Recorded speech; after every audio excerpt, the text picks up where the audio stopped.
I got my buddy here, Grady Polcyn. I was just telling him how enjoyable it's been to be in business with him. I actually was saying that, but I also said how much we can drive each other crazy. And he's like, "Yeah, I know." And then, what were you just doing with the whole baby thing? Were you reenacting what your wife yells at you? Well, like our oldest is Presley, so it's like I know your kids are. Yeah. So she's very helpful, but sometimes she forgets that she's supposed to be helpful, and it's like, who's watching the baby? Like somebody's watching the baby. Where's the baby at? She on the stairs. Well, you know what's funny is I never like when Savannah. You probably went through this, and you went ahead and kept going with the kids. But I'll never forget like bringing my little Honda Accord to the police department, and so they could show me how to put the car seat in. You know what I mean? Like because no offense to everybody else's kid, this was the first time I had a kid. So it's not like I didn't drive other kids around, but I was like, they weren't my kid. You know what I mean? I didn't drive a ton of them around, but like, and then I worked at the state of Connecticut, and I always put the car seats in, but then all of a sudden it was like, wait a minute, it's my kid. So I got on the police department, I like stood on top of this car seat, and then you would buck, and they're probably newer ones now, and they would have this other thing you'd put on the seat belt. Yeah, so basically you'd stand on it and jam it as tight as you could get it, right? Like you could never get out. Then you have this clip you'd put on top, like so literally, supposedly, like that kept the seatbelt things from moving. Y'all probably have something much more advanced now. It was 20 years ago, and the cop was like, "What do you want me to look at?" And I was like, "They told me to come out and do a child safety seat assessment." He's like, grabs it, he goes, "Dude, I couldn't get this to move if I wanted to. You're fine." Most people just drive them down the street like that. And I was like, not me. And I did that. And then driving her home from the hospital, the whole deal. And then when Trevor was born, I was like, "Does he have a car seat?" Like, I don't even know. Like, I mean, I love him. It's just like, and it's perspective, right? It's like, I always wanted to be okay, but I remember, like, we were standing up my buddy's dad's pickup truck driving around when we were kids. You know what I mean? Like, we just didn't think nothing of it. So, but I think and I'm gonna take, because you said, we were talking, I said, let's do a true talk. And Grady was like, and Grady comes with notes. Everything, he comes with notes. Right, China? If I'm lying, I'm dying. He comes with notes. He gets excited. So then he shows you. And he's like, "Hey," and I always look at him because I don't want to make him mad. Like "Hey, look at this deck," and I'm like, "Dude, you're much better at it than me. I'm not even looking at it. Like, you already went through it. You made a bunch of edits." He was like, "This other contract we got, they made 300 corrections." I was like, "Oh my God, like, what do you all do?" So I'm glad to be in business with somebody like you, but I do want to. This is I like what you put together. I do like this part because you said, "Man, we should have a discussion like just about recruiting." And I was like, yeah, that's actually a really good idea. It's a big part of what we do, so let's talk about it. And then you put some notes together, conversational recruiting, right? And I want to hear your take on some of this. I'm going to give you my take or give everybody my take, and let's have a discussion about it. But let's really figure out like really where we're going, because here's a few numbers you can't dispute. Hundreds of millions of people in America. I was reading something, somebody posted online the other day, there's 2.3 or 4 million licensed agents. I don't know anybody that's anywhere near our size from issuing volume as a company. Like Family First Life, our goal this year is to issue $1 billion with a B in premium, right? It'll be our 9th year. Now, I think we're gonna hit it. That's life and annuity volume. If we miss it, our 10th year, we said we'd do it in 10 years. We didn't do it a year early. When we told everybody 10 years we'd do it, thought we were crazy. But we're not good at recruiting. Yeah. See, the thing for me that's always been really good and worked very well and served me very well was being very honest and with myself and appropriately hard on myself. Like, we are not good at recruiting. If we were good at recruiting, we'd have more than 25,000 active agents selling life insurance. Like, there'd be 300,000, 400,000, 500,000 at least. Now, you put some stuff together. Actually, do you remember what you put together? You remember everything that's on here? I'm going to test you. So conversational recruiting, unlicensed or non-licensed, you call them. You have 1, 2, 3, 4, 5 bullet points. Do you remember them? I usually read off the bullet points. I know you do. See, China, this is how he has to get good. See, I don't read off anything, so we're going to test him now. So I could have read off them because that's what I do. I looked at a snapshot in my mind. But do you remember any of them? I probably remember. What is it? What do you not like about what you're currently doing? Hold on. What are you currently doing? What are you doing now? Yeah. What do you like about it? What do you not like about it? What makes you want to get into life insurance sales? There you go. So he's come back to him. So what are you doing now? What are you doing What now? makes you want to get into life insurance sales? Have you ever been in business before? It's getting there. Have been a business owner. Now you're wrong. That's 3. Have you ever worked leads? That might be that's not one, but partly. Okay. Are you aware of the costs associated with running your own business? Part of that's leads. Okay. And then what are you looking to make for your family? Got it. Right? So that's an unlicensed deal. By the way, so I go back to myself in 2008, I was unlicensed. So I was social worker in real estate. That's what I was doing. What made me want to get in life insurance sales? To be honest, I saw the leads. That was it. I saw the leads, and I do like helping people. So I was like, I want to help people, but I didn't want to help people door to door. I want to help people that want to be helped. That's what I wanted to do. Had ever been a business owner before. Had a couple small businesses, but I wouldn't really consider them. Property management. We had a little construction company. Was I aware of the costs associated with running your own business? I always knew there were costs of business. That's where most people struggle. And then what I want to make, dude, man, if I made another 30, 40 grand a year, I'd have been happy to supplement my income there. All right, how about license? We'll talk about those, but how about license? Do you remember what your 6 bullet points are here? Probably the first one would be, are you recruitable? Are you recruitable? What do you mean by that when you say it? So I got that from Marty, ironically. Okay. He would talk about how he would just make it like, let's get to the chase. Hey, I'm growing over here. You seem like you're doing there. Are you recruitable? Right? And it would get right to the point of, no, I'm totally happy. I'm crushing. I'm killing it. Got it. Okay, so are you actually looking? Are you looking at all? No, got it. And they would almost propose a question. Yeah, what do you got? Okay, so that'd be one. Have you ever worked leads? Yep. Have you ever worked leads? Geez, Shawn. He's getting better at this. Now he's going to start studying this stuff. What do you like about what you are currently doing? There you go. What do you like about what you're doing? What do you not like? How much did you make last year? What are your goals? You ever worked leads before? So I think let's talk about these, right? Like at the end of the day, I think that everybody's recruitable. What I mean by that is because this is what made it really simple for me to recruit. What my struggle with why we're not better at recruiting, what I struggle with the most is that all the person has to do is get into the unlicensed people, right? To get into class, which we at Family First Life will pay for, the class. Like they can take the licensing course. Then they got to pay the state the fee, take the exam, right? Yeah. And then they got to pay the state their appointment fee. So whatever their state they're in, they apply, they run their background checks on, they're out a couple $100. Yep. Fair enough? Okay. Then they're licensed. They submit their contract into the carriers, like through us. What does that cost them? Free. Free, right? Like it's just to submit your contract, right? Yeah. Get your E&O insurance. That costs you what? $38 a month. $38 a month. Okay. So now you're out a couple $100, and your first E&O $38, and then the carriers appoint you, and then you got to get some leads. Correct. Right. So if you said I'm going to spend $500 on leads, okay. So now you're out. Let's call it $800. Okay. If you make one sale, an average sale with us, then you got your money back. Protect one family. Yep. Protect one family. So my deal was, I'm a big worst case scenario guy. Like, hey, can you look at this investment opportunity? Sure. And I'm always like, if it's really big and there's a lot to go through and it's voluminous, I'll go to my attorney. I got another guy that does some stuff for me. I'll go like, hey, can you look at this for me?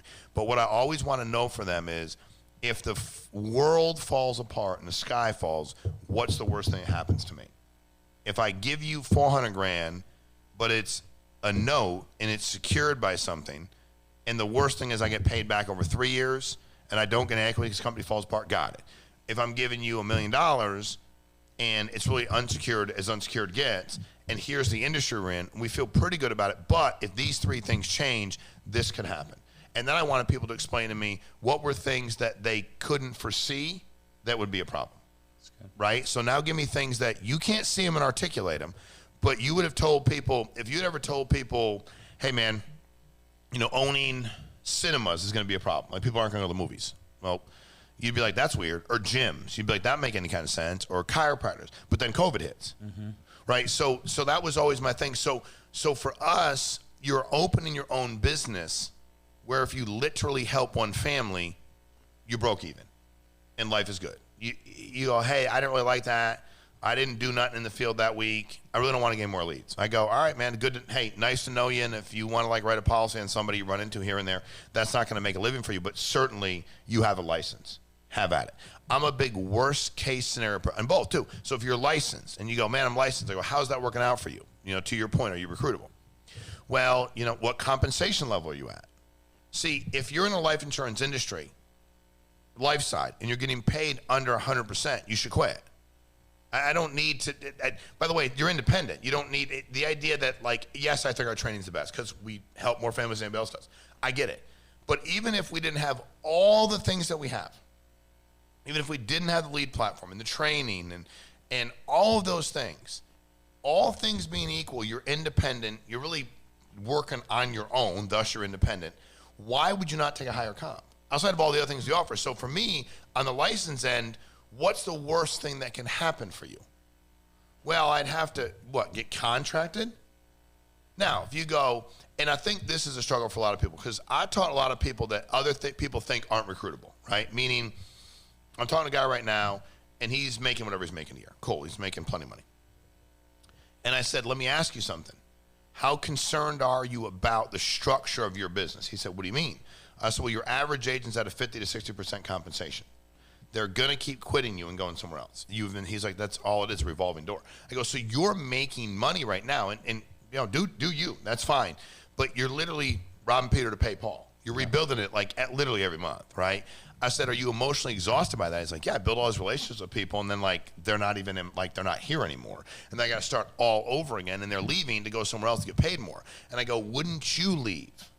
You seem like a good guy. Are you mad at them when they leave? Because you shouldn't be mad at them. Yeah. At all. They're going somewhere else, take higher compensation. Yeah, and can I help you?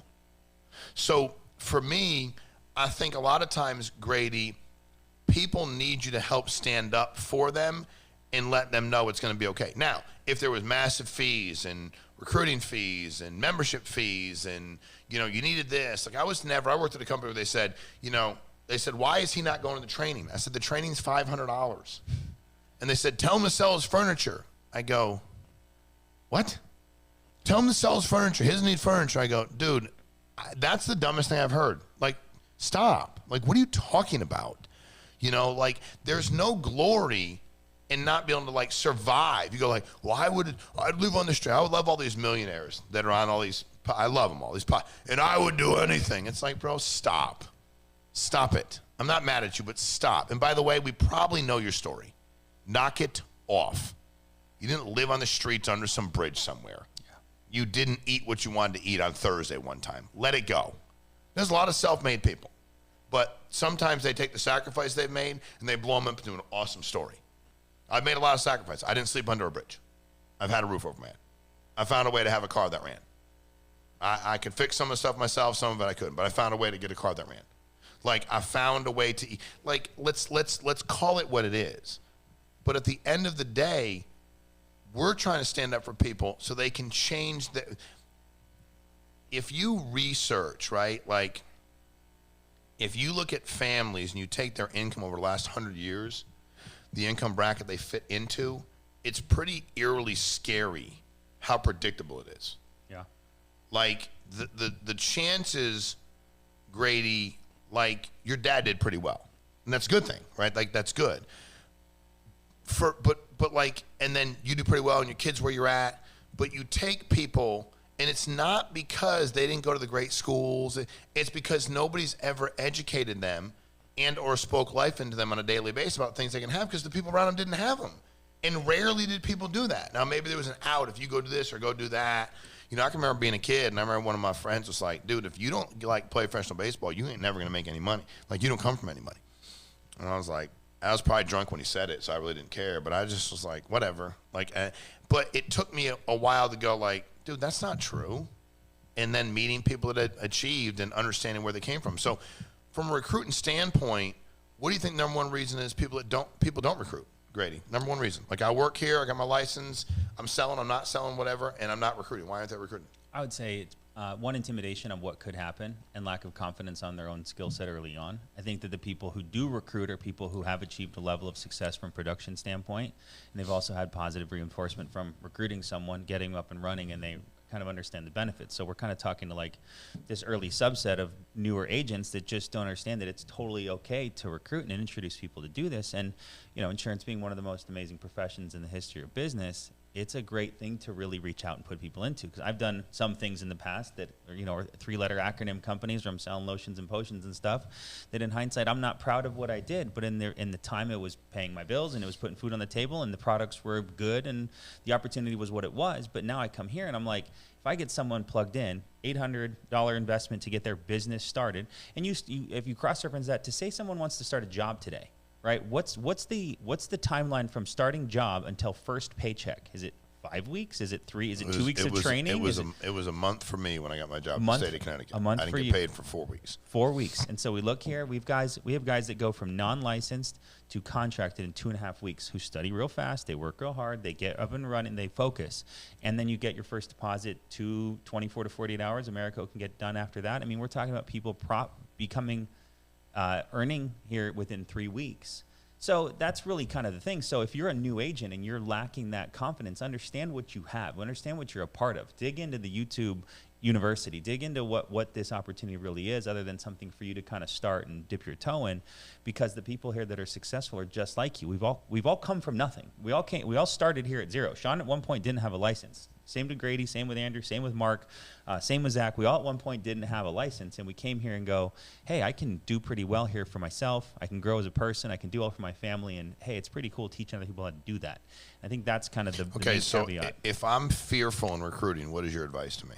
I would say, first, what are you producing, right? Because if they're not producing much or at any right now, they don't believe much in the business. And that would be my immediate advice, is go produce a little bit, protect some families, see some people, watch the stress fall off their face after you put a policy in place that they didn't think they could get qualified for. And then you get paid in a day or two and then go, wow, that was pretty cool. Now we're at a point where you've had a positive experience, and let's turn around. So that's good, right? And everybody's different, and everybody's you got to be who you are. The single biggest change you made, Grady, is if you were explaining something to me, when did you start with us? 2018. Okay. So if you explained something to me 4 years ago, I would have listened to you because you're well-spoken and you're smart, but I wasn't like inspired that you would run through a wall to protect me. Okay. Does that make sense? Now I am. Like, I'm not even, it's the single biggest. By the way, I'm not inspired by many people that way. I think most people that when push comes to shove are going to jump in the corner and hide and aren't going to help me. And I don't mean like in a violent way, but aren't going to help me in my business, aren't going to be there morning, noon, night, 7 days a week, that kind of deal. One thing, so if you said to me, Shawn, I'm afraid, or you wouldn't say, Shawn, I'm trying, but I'm a little uncomfortable. Dude, at some point in time, I'm sorry, but you have to have some respect for yourself. And you also have to stop being so damn selfish. Because at the end of the day, like, let's take anybody. I mean, let's take Andrew Taylor, okay? Let's take Steve Giordano. You think I'd be uncomfortable to recruit Steve Giordano because he's going to help more families than anybody I've ever seen? No, that's like the greatest thing in the world. You think I'd be uncomfortable recruiting Andrew Taylor because he has strengths in areas that I'm weak in? No, that's actually exactly what I'm looking for. But I think a lot of us are, and again, I could talk about this every day, all day for the rest of my life, and it still wouldn't be enough to do it. At some point in time, you're going to have to make a decision, right? Like, when I was young and I was in school, and I remember I was in class, and I remember my math teacher, weird cat, he would like tell you to close your eyes and like walk around and look at people. We're like in sixth grade, and I was like, he's a little bit like, I'm gonna say his name, I don't know if he's alive, but he's a little bit weird cat. Let's just say I didn't like him. And I remember one time somebody gave the wrong answer, and I got a lot of suspensions when I was in school. Okay. So I got no mishuman really, really well. In-school suspension, much worse than out-of-school suspensions. So, and I'd be like, I wish you kicked me out of school. She's like, that's why we don't. We make you sit in in-school suspension, and they'd be like, hey, what are you in here for? And I'm like, stop talking to me, or I'm going to be another suspension for smacking the taste out of your mouth. I'm not your friend. Leave me alone. So somebody answered a question, he made fun of him. Literally, just like, if you don't know the right answer, why would you raise your hand? Da-da-da-da, you don't know anything, da-da-da-da-da-da, and it was just mean, right? And you could see the kid was really upset. I was a very angry kid. And I was like, I know the answer. And there was no way in hell I knew the answer. And he knew there was no way in hell. Like, I didn't pay attention. There's no way I even knew what assignment it was. And I really didn't participate in class. And he said, pointed at me, and everything was Mr. whatever your name was. Here's Mr. Meaike. And I said, I think it was good that he tried. I felt bad for him, and I was being sarcastic, and I felt bad for him that he tried. I said, and I remember his name. I said his name. I was like, good for you. And he said, we don't give people credit for trying. And I was like, I know, that's how you ended up becoming a teacher. which was true, by the way. I was like 6th grade. I was like, and at first, I don't think he was that smart. He called. He's like, "Oh, damn, he's making fun of me." And I was like, because obviously you get to stay in here and not fail at anything. You just get to yell at kids, put stuff on the board. Mathematics we'll never need, algebra, geometry, and to make fun of people. And then I got another suspension, you know. But I said to the vice principal, I was like, you know that what I said was right. And she taught me a lesson, and it was very good. She said, Shawn, you're going to have to make a decision the rest of your life. You're either going to try to find a way to always be right, or you're going to find a way to be significant and make a difference. I heard it differently when I started a business. Do you want to be right or be rich? But hers resonated more for me because I was like, make a difference. Made us, you know. She said, now you're not. And she was very cool. She's like, it's like she knew the teacher. She said, but now you're not there, and that kid probably feels real bad. He felt bad enough. You didn't win. He still works here. He's going to keep doing it, and you're the one who got in trouble. And for me, I always wanted to stand up for people. You know what I mean? Like I just did. I just think that good, bad, or indifferent, you know, whatever the consequences for you as the person doing that, and that's what recruiting to me is. Recruiting to me wasn't about filling circles and making $1. Recruiting was you were looking for an opportunity. You weren't making the money for your family. Smart guy, come from a good home, and you were not where you wanted to be in life financially. Not at all. That's why I recruited. I didn't recruit you, but I'm just saying if I did, I'd take credit for it in a minute, believe me. But I didn't, but that's what we're supposed to be doing. That's why this is important, however we write it out, whatever we put in for notes. But the most selfish thing in the history of the world is to go, let me see how I feel first before I react. Let me see how I feel first. And it's not about being the biggest, baddest dude in the world. It's about not being afraid if you're doing the right thing. So you're doing the right thing. What's the consequence? I don't know. You wake up and you're like, my pillow's stuck to my face. What happened? I got in a fight last night. What happened? Don't know. I drink too much. I got a drug and alcohol problem. I don't know. You got to go to the bathroom. You got to pull it off your face. You never had to do that, which is good. But it's not fun. And then you ever wake up and you're like, I don't think that happened last night. I had a dream. And then you wake up and the pillow comes with you and you're like, oh, that definitely happened. And you're like, what did I do? And then you're like, oh, this guy was, or this girl. And you're like, oh, I was doing the right thing. All right, who them guy? Like, it wasn't about being some big, bad, tough guy. It was about you stand. All the people can do is make fun of you when you try to recruit them. Okay, so what though? Like at some point in life, you have to make a decision. What side are you on? And you have to decide that. Like, what side am I on? Pick one. It doesn't have to be perfect.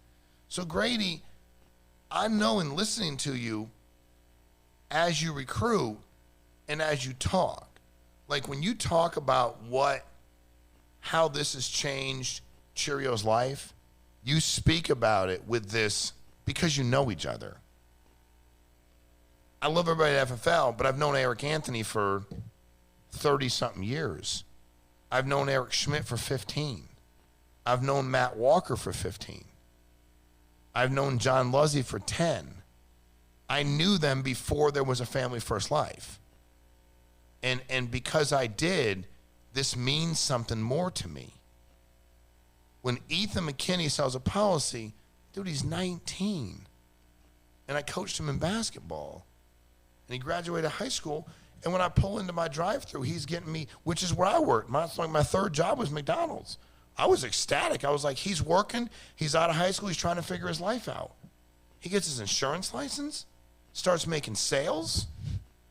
Asked me that day, I'm like, do you ever think at this point in time in your life you'd be doing what you're doing and be as successful as you are? He's like, absolutely not. Never in a million years would I ever thought I'd be able to do these things for me, my family, afford that, because he just didn't think he could. Dude, that changes your life. Yeah. And that's why I'm so rabid about we have to recruit more. Not about, oh my God, we need to do $1 gazillion in premium. Like, fine. And that's awesome. We want to help as many families as we can. So we want to put as much death benefit in place as we can. Believe me, that's our mission, our passion. That's what we do. But at the end of the day, all we need to be thinking about now is, are we changing people's lives? Are we putting them in a better position than we found them? And if we're not, what in the hell are we doing? Right? Agreed. And I think that's why all these things, there's people that recruit licensed agents for a year. And then they're at their company one day, something changes, whatever it is, good, bad, indifferent, something changes. And they're like, Grady's been messaging me for like a year, once a week. Right? Yeah, for sure. All the time. But you'll keep that persistency up with them if you genuinely go, I sold at a 55% contract. I paid thousands of dollars to go to meetings. I signed a contract. I didn't get to keep my renewals. I got trained by people that just had their insurance license for 127 years and couldn't sell nothing. I know what that feels like, and it really sucks. It sucks. And I know how much it hurt when I didn't even know it was any better out there. Nobody ever tried to recruit me. You know what makes me the most upset about this business? I spent 5 years doing that, selling more than anybody else I saw around me. Nobody recruited me. Nobody gave a damn. Or they went, man, he does pretty well. He's outspoken. You think I wouldn't have been ecstatic if you called me and said, hey, how things going? I said, good. And they said, you ever looked at anything else outside the company with now? I'd go, no.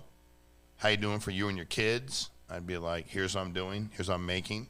What comp level you at? And I told them. They told me they were going to give me from a 55 to 110. I'd have quit on Tuesday if they told me on Tuesday. And I wouldn't have thought about but it doesn't matter. I got a raise. I just doubled my income, doubled my commission. What the hell am I staying here for? I wouldn't have been afraid to tell them, concerned. I wasn't remotely concerned when I quit. I was mad at myself it took so long. Yeah. That's why we have to recruit. Because the percentage of people in America that are living check to check or can't even make it check to check, or the amount of people that get in this business, get set at a low comp, get screamed at, yelled at, told what to do all day long, try to sell with no leads, which is like the craziest thing I've ever heard in my life, and then they quit the industry. Yeah. Now, why did they quit the industry, Grady? Because we never got to them. That's right. We never got to them. What is one recruiting tip you'd leave everybody with today? I mean, it would be more of probably a mindset. I'd say, it's a good quote. It says you don't have to be great to start, but you got to start if you ever want to be great. And understand that it's, it just like your production skills. As you learn early on in the business, as you sit down with clients, being super excited or being nervous doesn't really serve them well. They're just looking for someone to take control who's confident and can then call a manager if they need some help or use any of the services to find out what product to write. They're looking for someone to take control. Same thing happens when you're recruiting. You're just kind of learning the different words. You're learning about different companies. You're learning the way the different companies are set up, and that you can then find out what maybe some holes are in their situation, because they may be making some money there and be content and comfortable, but they might not know that higher comps exist, that companies with leads exist, that you don't have to door knock, that you don't have to work recycled leads only. And that's part of your business presentation is just having more and more and more conversations, just like we talk about. You get good on the phone. The repetition is the mother of skill. The more you dial the phone, the more you sit in homes, and the more you have conversations with agents or potential agents will put you in the best position to become massively successful and build a huge, healthy agency, because you're the one out there doing it, but two, you're also the one that can answer their questions as they progress through this journey with you. That was great. Man, that was, you don't need no damn notes. Look at that. No more notes, John. Look at that. I love recruiting. And I love because of how great this company is. Teach that. That was good. No, you like what you've done, what you've created, and what we've created. We've created now with integrity and all the things this is the pinnacle of business opportunities to put people who want to work hard and get paid well for working hard. Because this isn't easy. There's nothing easy. This isn't digging ditches and chopping down trees and that type of stuff. Roofing, as you would always talk about.